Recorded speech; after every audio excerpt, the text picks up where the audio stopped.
Hetkel on alaealistel töötamise osas päris palju piiranguid. Näiteks ei tohi nad käidelda alkoholi ja alla 12-aastased ei tohi käidelda ka sularaha. Kuid ministeeriumil on plaanis nii mõndagi muuta. Üks tundlikumaid küsimusi on alaealised ja alkohol. Praegu ei tohi alla 18-aastased lahtise alkoholiga töötada, kuid ühe ettepanekuna arutatakse alkoholi käitlemise lubamist alates 13-aastastele, et neil tekiks võimalus näiteks kohvikutes ettekandjatena töötada.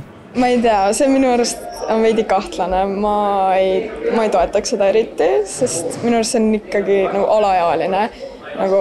Alaealistel ei tohi niikuinii müüa, miks nemad siis peaksid ise tohtima müüa seda. Ja see on minu arust veider. Tööandjad näevad muudatustes võimalust leevendada hooajalist tööjõupuudust ning rõhutavad, et seniste reeglitega ei jõua paljud noored sobivate töökohtadeni.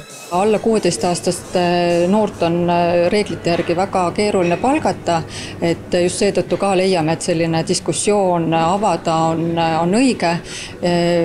Kui me siin praegu olemegi hooaja eel, siis kindlasti väga paljudel tööandjatel ongi probleem, et kust leida töötajad ja kui meil ei ole võimalusi antud nendele noortele, kes tahaksid rohkem töötada reeglite järgi, et eks see annab ka ju ainest siis leida neid viise, kuidas siis teha seda nii-öelda suuliste kokkulepete alustel.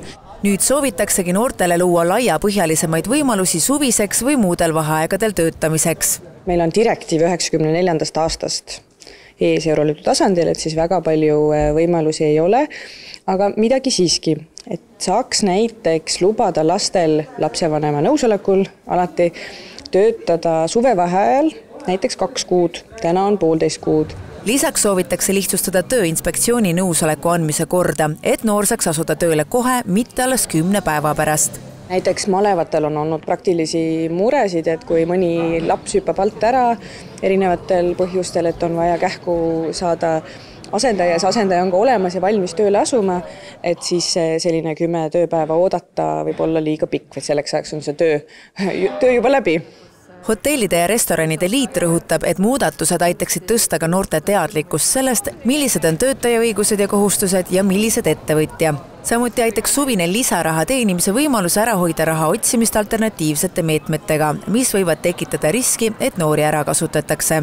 See on ka võimalus, kuidas tõsta teadlikkust tööõigusest juba väga noores eas, et kui sellega käiks kaasas ka selline riigipoolne tugi töömaailmast noortele sobivas kastmes, mis püüaks enda tähelepanu, siis oleks meie hinnangul üks väga-väga oluline puudus sellega kõrvaldatud. Ministeerium soovib arutelusi alustada nii tööandjate, haridusministeeriumi kui ka noorte endiga. Vajadusel oleks valmis ka Euroopa Liidu tasandil senistele reeglitele uut pilku heitma.